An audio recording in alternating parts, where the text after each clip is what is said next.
As a dark-skinned woman, a light-skinned man has always loved me overly.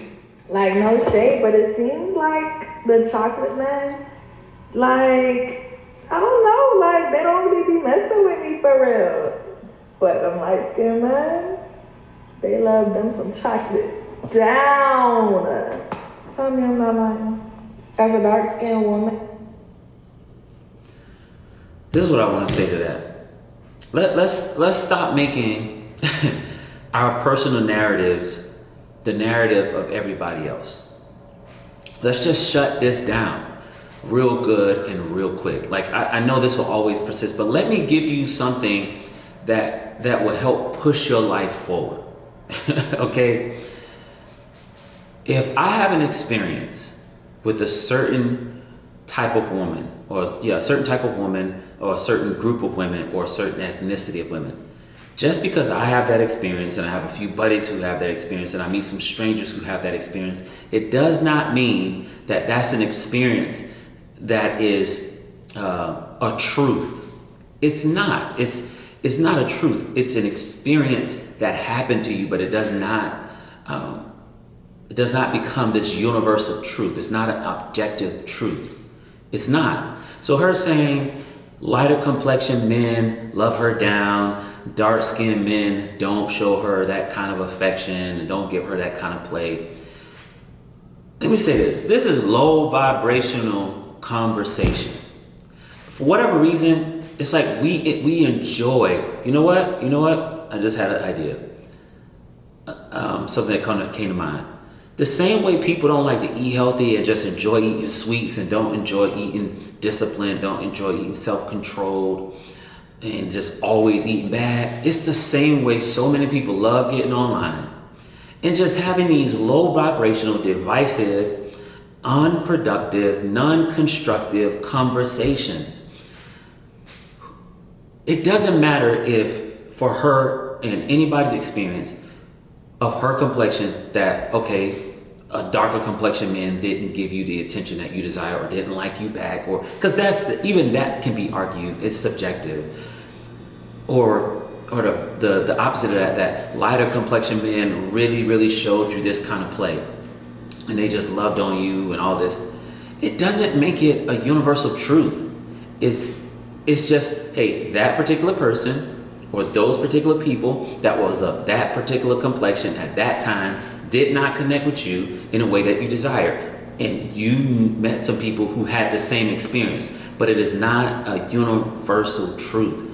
Stop passing on these low vibrational, divisive ideas and frameworks that honestly makes the dating market, the human experience, just more infectious with virus types ideas. Like, these are very contagious ideas that get people's minds sick, keep people mentally ill, causes division. Don't you understand that this is how the racial social construct that was made up, has its power? Like, that's the same way this all began. It began to make people of certain racial groups supreme above another, and that's so far from true. And yet we are still having these kind of conversations about complexion, and even further, not just about complexion, about how this person of this certain complexion made you feel, or if they pay you this amount of attention. It's low vibration. I want to be very direct with you. It's low vibration. It's divisive. It's not constructive. It's ungodly. You know what I'm saying? Like, it's unhealthy. It's all these things. It's a whole bunch of junk food and junk stuff in your mind. It's like junk food in your body. These type of frameworks is junk food, junk in your mind. And it causes you to then approach the dating market and conversation with all kind of garbage in your head that may not even, for one, is not true, but it affects how you then interact with people, and you don't even realize it. Subconsciously, you're just interacting based off this junk you have in your mind. But this channel is all about hope, so I want to push back on that. But as a solution, let me help you with this. If someone of a certain complexion, of a certain race, of a certain financial status, of a certain build, because we use all kind of things, with a certain kind of car, a certain kind of job. If you have a bad experience, sit with that a little bit and process it in a way like this.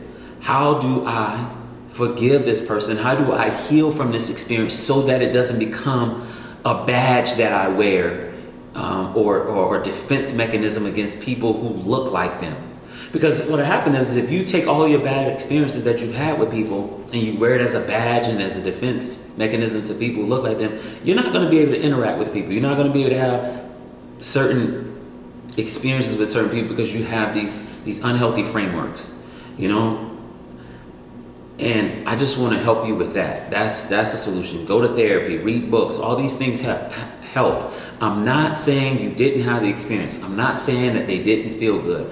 I'm saying these are not universal truths, and they're unhealthy to hold on to like that in your heart and in your mind.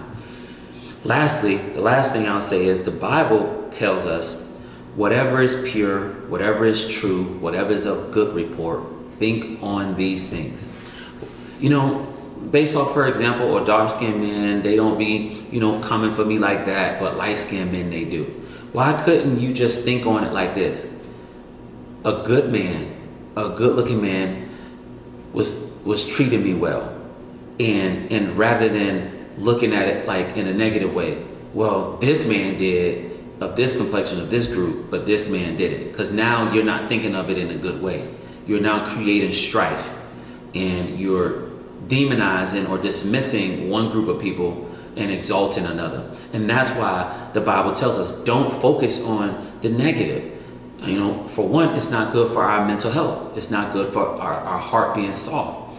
And lastly, it's just not good for us to dwell on, because we end up becoming contagious to other people. Like, her getting online and fanning the flame of strife between light skin or lighter complexion men and darker complexion men, which has been going on for some time. And I'm not saying it's going to stop, but what I do want to make sure is that if you come across this video, that you get content that gives you hope for life, hope for growth in your mind, in your heart, and how you view people, because we're all on this journey.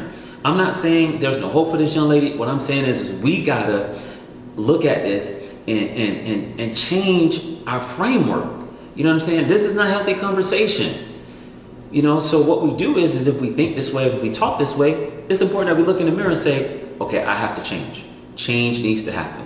God help me. Point me to a book, point me to a therapist, whatever we're going to do, it has to be done. But the whole idea of putting light-skinned men against dark-skinned men, putting races against one another, genders against one another, stop it. It's low vibrational and it's unnecessary. And what you could do is get you some There's Hope merch. Yeah, a shameless plug. That's what you can do. Listen, make sure you following us on all platforms, TikTok, YouTube, Facebook, and Instagram. Check us out online where you can get dope gear, www.there'shopebrand.com. Shameless plug. But all right, y'all. I'll catch y'all in the next video. Stand on it, be strong.